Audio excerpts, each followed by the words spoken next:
आप सभी का स्वागत है हमारे चैनल आंसर कोर्स में।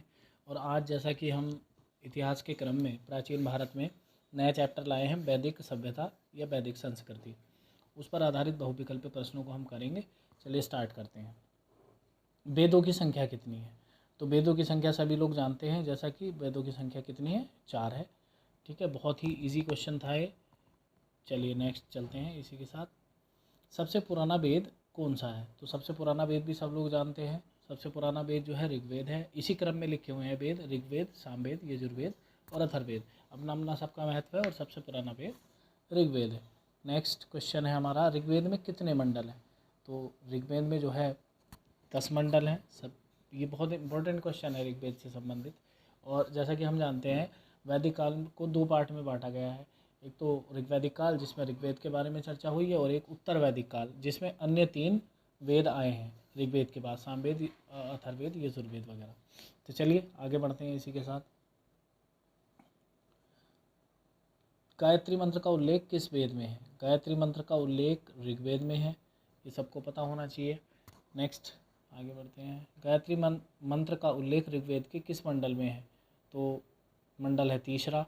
मंडल ऐसा मान के चलिए, गायत्री मंत्र जैसे मंत्र है तो मंत्रों को ऋग्वेद में ऋचाएँ कहा गया है। और मंडल ऐसा मान के चलिए जैसे किताब में कोई चैप्टर होते हैं तो 10 चैप्टर मान के चलिए, तो उन्हीं को मंडल कहा गया है। चलिए नेक्स्ट। ऋग्वेद में सबसे पवित्र नदी किसे कहा गया है? तो पुरानी सबसे पवित्र नदी कौन सी है? सरस्वती। ठीक है, सबसे पवित्र नदी सरस्वती हो जाए। सबसे नया वेद, सबसे नया वेद जो है वो अथर्ववेद है। वेद इसी क्रम में लिखे गए हैं, इनके निर्माण जिस काल क्रम में हुए हैं। ऋग्वेद सबसे पुराना, उसके बाद सामवेद, यजुर्वेद और अथर्ववेद। अथर्ववेद सबसे नया वेद है। वैदिक काल में राजा जनता से जो कर वसूलता था उसे क्या कहते थे? तो उस कर को कहा जाता था बलि। बलि वो कर था जो राजा के द्वारा लोगों से वैदिक काल में वसूला जाता था। सत्यमेव जयते कहाँ से लिया गया है?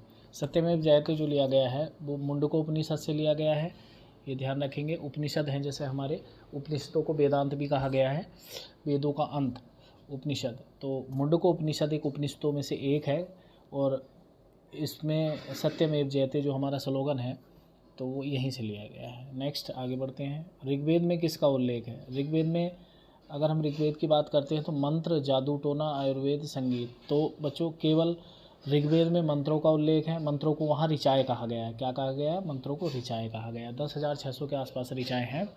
और जादू, आयुर्वेद, संगीत ये सब अन्य ग्रंथ अन्य वेदों में है, जैसे संगीत सामवेद में है ना। तो अभी बताएंगे, धीरे धीरे अभी आएगा, तो इसलिए पहले ही नहीं बता रहे, आपको भी आंसर करना है। ऋग्वेद में देखो आ गया, ये ऋग्वेद में कितनी ऋचाएँ हैं? तो 10,600 ऋचाएँ हैं। ऋचाएँ माने मंत्र और कुछ नहीं। सामवेद में किसका उल्लेख है? सामवेद में संगीत का उल्लेख है। स से ध्यान रखेंगे, सा से संगीत, सा से सामवेद। तो वहाँ ये कहा भी गया है कि सामवेद में जितनी चीज़ें थी उनको गाकर बताया जाता था, तो इसलिए वहाँ से संगीत का जनक भी इसको माना गया है, इस वेद को। भारतीय संगीत का जनक किस वेद को कहते हैं? तो सामवेद, ऑब्वियसली अभी बताया। नेक्स्ट, यजुर्वेद में किसका उल्लेख है? यजुर्वेद में कर्मकांडों का उल्लेख है। कर्मकांड माने पूजा पाठ कैसे किए जाएं या यज्ञ कैसे किए जाएं, उनके विधि क्या हो, उनके तरीके। कर्मकांडों का मतलब हिंदू धर्म में ये होता है। नेक्स्ट, अथर्ववेद में रोग निवारण व जादू टोना, मतलब रोगों का निवारण कैसे हो, उनकी मेडिसिन्स, दवाइयाँ और जादू टोने के बारे में काफ़ी उल्लेख है ये अथर्ववेद के अंदर। नेक्स्ट, उपनिषदों की संख्या। तो उपनिषद जो हैं वो 108 हैं। 108 उपनिषद होते हैं। उपनिषदों को वेदांत भी कहा गया है। ठीक है, उपनिषदों को क्या कहते हैं? वेदांत। और वेदांत जो है वो भारतीय दर्शन, उपनिषद भारतीय दर्शन के स्रोत हैं। भारतीय दर्शन है ना, दर्शनों के भी प्रकार हैं कई प्रकार, जैसे सांख्य दर्शन के बारे में आपने सुना होगा। तो खैर इतना गहराई में नहीं जाना है। उपनिषदों को अन्य किस नाम से जाना जाता है? अभी मैंने बताया वेदांत, ना कि वेदांग। ध्यान रखिए, ये ऑप्शन गलत है, ये सही है, वेदांत। वेदांत कहा जाता है उपनिषदों को। नेक्स्ट, वेदांगों की संख्या कितनी है? तो वेदांग जो है वेदों के अंग, ये अलग चीज़ है। वेदांत उपनिषदों को कहा जाता है, वेदांग होते हैं 6 वेदों के अंग जो हैं। ठीक है, नेक्स्ट इसी में आगे बढ़ते हैं। व्याकरण की सर्वप्रथम रचित पुस्तक आप सभी जानते हैं, अष्टाध्यायी। जो अष्टाध्यायी व्याकरण की पहली पुस्तक है, और जो महर्षि पाणिनि ने लिखी थी। महर्षि पाणिनि ने लिखी थी। नेक्स्ट, अष्टाध्यायी के रचयिता, देखो ये भी आ गया, अष्टाध्यायी के रचयिता पाणिनि। नेक्स्ट, पुराणों की संख्या कितनी है? पुराणों की संख्या सब जानते हैं, पुराण 18 हैं। कितने पुराण हैं? 18। और उपनिषद कितने बताए थे? 108। और 108 का महत्व ये भी है बच्चों कि जैसे माला 108 बार जपते हैं, कहते हैं श्री श्री बाबा 108, तो वो 108 इसी वजह से लगाया जाता है क्योंकि हमारे यहाँ उपनिषद यानी वेदांत 108 है और पुराण कितने हैं? 18। चलिए नेक्स्ट, तो वैदिक आर्यों का मुख्य भोजन क्या था? तो वैदिक आर्य दूध और इसके उत्पादक का प्रयोग करते थे। और दूध की अगर बात करते हैं तो दूध से ही जुड़ी होती गाय। उस समय गाय हुआ करती थी और गाय को, चूँकि गाय के दूध से जो प्रोडक्ट बनते थे वो उनका बहुत उपयोग उस समय होता था। दूध का उपयोग भी बहुत ज़्यादा होता था। आप जैसा कि जानते हैं दूध एक पूर्ण आहार है, खाने की जगह भी उसका यूज किया जा सकता है कई बार, तो इसलिए गाय को पवित्र जानवर भी माना जाता था उस समय। चलिए आगे बढ़ते हैं इसी के साथ। निम्नलिखित में से कौन सा अन्न मनुष्य द्वारा सबसे पहले प्रयोग में लाया गया? तो ये सभी जानते हैं जो ऐसा अन्न है जो सबसे पहले प्रयोग में लाया गया, जो है ना। वेद शब्द का अर्थ क्या है? तो वेद शब्द का अर्थ होता है ज्ञान, नॉलेज।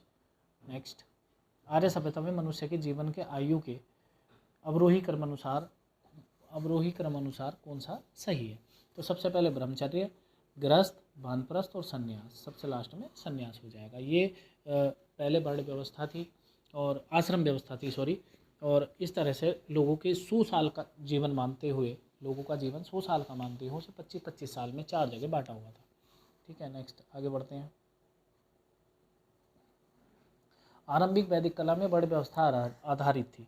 तो वर्ण व्यवस्था यानी समाज जो हिस्सों में बटा था तो किस आधार पर बटा था? जैसे ब्राह्मण, वैश्य, शूद्र वगैरह थे, तो किस आधार पर बांट रखे थे? तो ऋग्वैदिक काल में ये व्यवसाय के आधार पर थे। अगर आप देखेंगे ऋग्वैदिक काल में कुरीतियाँ जो है बहुत कम देखने को मिलती हैं, जबकि उत्तर वैदिक काल में चीज़ें जो हैं थोड़ी तोड़ मरोड़ कर प्रस्तुत की गई हैं।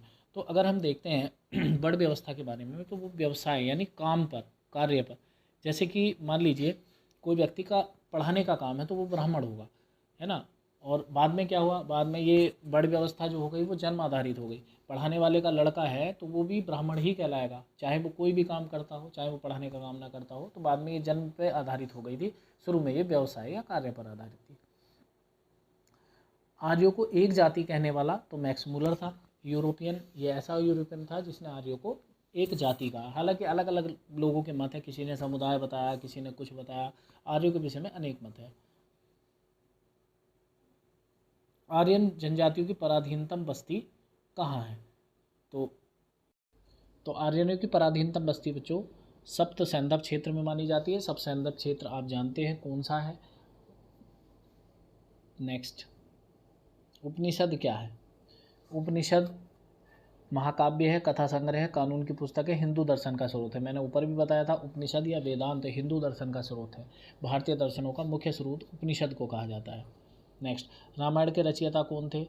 रामायण के रचयिता थे वाल्मीकि। ये सब जानते हैं, ये बहुत मुख्य क्वेश्चंस हैं और मोटे मोटे क्वेश्चंस हैं। ऐसे तो छोटे मोटे क्वेश्चन बहुत सारे बन जाते हैं। रामायण में कितने कांड हैं? तो रामायण में 7 कांड हैं और उन कांड के बारे में पूछ भी लिया जाता है कई बार। नेक्स्ट, महाभारत के रचयिता कौन थे? तो महाभारत के रचयिता थे वेद व्यास। ये सबको जानना चाहिए। महाभारत को जय संहिता भी कहा जाता है। नेक्स्ट, अर्थशास्त्र के रचयिता सब जानते हैं। अर्थशास्त्र के रचयिता कौटिल्य। कौटिल्य को विष्णुगुप्त या चाणक्य भी कहा जाता है। नेक्स्ट, मेघदूत के रचयिता कौन थे? तो मेघदूत की रचयिता थी कालिदास। कालिदास ने 7 पुस्तकें लिखी हैं संस्कृत की, ये आपको पता होना चाहिए। तो फिलहाल उनको डिस्कस नहीं करेंगे, लंबी वीडियो हो जाती है। नेक्स्ट, कालिदास की प्रथम रचना क्या थी? तो कालिदास की प्रथम रचना था अभिज्ञान शाकुंतलम। ऋग्वेद के रचनाकार कौन है? ऋग्वेद के रचनाकार देखिए, ऋग्वेद को अपरु से कहा गया है। अपरु से का मतलब होता है किसी पुरुष ने उसकी रचना नहीं की है, ऐसा माना जाता है किसी पुरुष ने उसकी रचना नहीं की है।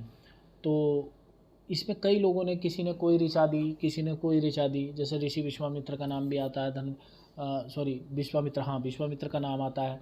बहुत सारे ऋषियों को, मुनियों के नाम आते हैं इसमें, है ना। जैसे गृहस्थमत एक ऋषि थे तो उनका नाम भी आता है। तो ऐसा कहना ठीक नहीं है कि ऋग्वेद के रचनाकार कौन है। फिर भी इसमें सबसे बेस्ट ऑप्शन आपका हो जाएगा विश्वामित्र।